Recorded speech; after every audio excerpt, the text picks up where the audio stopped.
Hello everyone and welcome back to Dr. Debt Free. My name is Jess and on this channel I discuss the tips and tricks I'm using to get out of my multiple six-figure debt, how I'm creating healthy money habits, and it's also a place where I hope to inspire you to live a healthy and happy life on your current budget.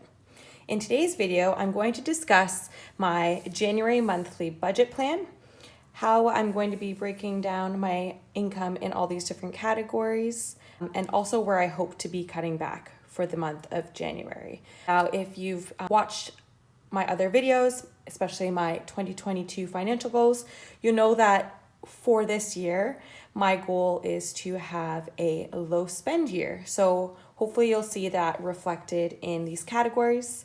To start out, for my grocery amount for the month of January, I want to spend less than $325. For gas, the gas prices have gone up here in Canada and I believe in the States as well in the last couple of months. So I had to increase my gas budget. So that will be sitting at $220 for the month of January. Eating out, this is one of my low spend categories. And just with the way that things are in Ontario right now, we don't have any fun events or celebrations to go to. And this is going to be a month where we really focus on work. So I actually do not have a budget for eating out at all. So that is going to stand at $0. Now for pet this month, this is for our puppy's food and any other supplies he may need. I am allocating $150 this month. He is a 135-pound dog, so that is why. For OSAP, so this is my student loan payment, which is accumulating 0% interest right now, at least until March of this year, but they're saying maybe March of next year as well. So that's staying at $200 a month, which the exciting thing about this is that $200 is going right to the principal. There's no interest coming off of that. For my line of credit, if you've watched my 2022 financial goals video, you know that I'm really trying to hammer down on this goal this month. So I've allocated $1,100 to my line of credit. Any extra income that I do make this month, beyond the $6,000 that I'm budgeting for, will be going right to this line of credit amount, and then also a little bit to my tax amount as well. Now for my car debt, this is something that I'm also paying 0% interest on right now. So everything that I do pay to this debt is also going straight to the principal. And I have a minimum payment of $428.03 allocated to that. My TFSA, my tax-free savings account, where I have my investments, I am putting aside $50 automatically bi-weekly. So that comes to $100 for this month. And now for taxes. Now, because I am a chiropractor working as an independent contractor or self-employed through a clinic, I don't have my taxes taken off my paycheck. So I have to put aside 25% for that. So for this month, I have allocated $1,525. Now, any other extra income, 25% of that will also be going to taxes. For gym, this is an exciting one that we've cut back on in the last couple of months. We used to go to a boutique gym that cost $250 a month, but now I'm actually paying for my gym membership as well as my partner's every 2 weeks, and the total monthly for the two of us comes to $27.08.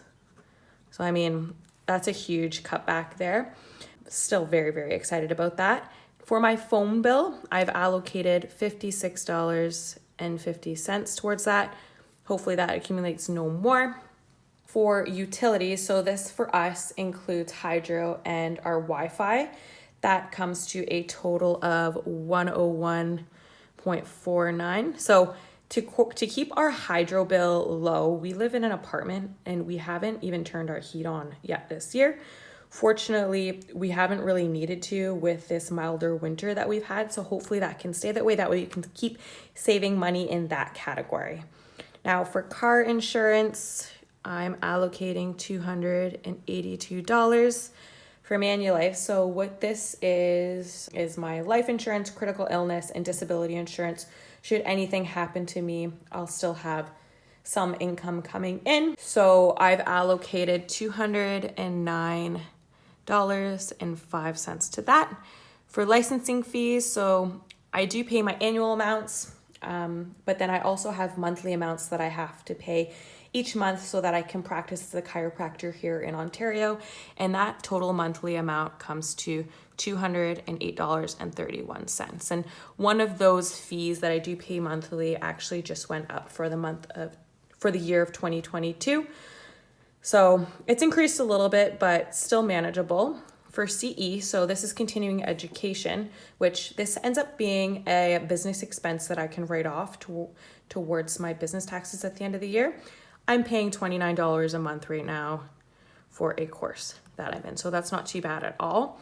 For Costco and pharmacy, we do have a few things to pick up this month, like toilet paper and paper towel, so I've allocated $100 to that. For personal, this is things like when I'm getting my haircut, eyebrows done, things like that. I do need to get my eyebrows done this month. I don't expect I'll be paying or allocating this month total, but it's nice to have it aside just in case. I'm gonna put aside $50 for personal for the month of January. For Apple and Amazon, so this includes any apps that I have subscriptions to on my phone or any random things that we pick up on Amazon for our dog or for our household. I've allocated $50 for the month of January. For credit card payments, this is nothing. Fees and interest this month is $388.54. Other, this is any miscellaneous expenses that may come up throughout the month. I've allocated $50. And then for sinking funds, which if you haven't seen my sinking funds video, I'll link it above. I've allocated $400 a month to that fund. So this is my January breakdown for all of my categories. I'm hoping that we can really cut back on the categories that are not really essential. So that's things like Apple, Amazon, personal, Costco, even our groceries and pet bill. I think we could make some really cool moves if we can save a little bit of money in those little variable expenses. Now, I am really hoping that we can put down the allocated amount to all my debts as well as my taxes. But I'm looking forward to see how January will go. And I'm ready to start the year off right. I want you to let me know in the comment section below what one of your goals are for the month of January.